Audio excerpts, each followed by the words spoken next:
Hello दोस्तों, स्वागत है आप सभी का डिम्पी यादव लोक संगीत में। दोस्तों, आज मैं आप सबके सामने एक उठान लेके आई हूँ।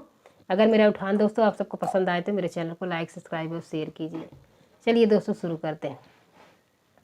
हाथ में मेहंदी मांगे सिंदूर बर्बादी कजरवा हो गइलन, बर्बादी कजरवा हो गइलन।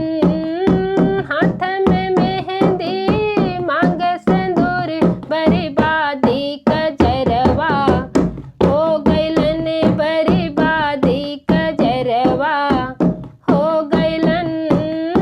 बार बलम पर देशवा बसे हैं, बार बलम पर देशवा बसे हैं। लालन का जन्मवा हो गइलन, लालन का जन्मवा हो गइलन।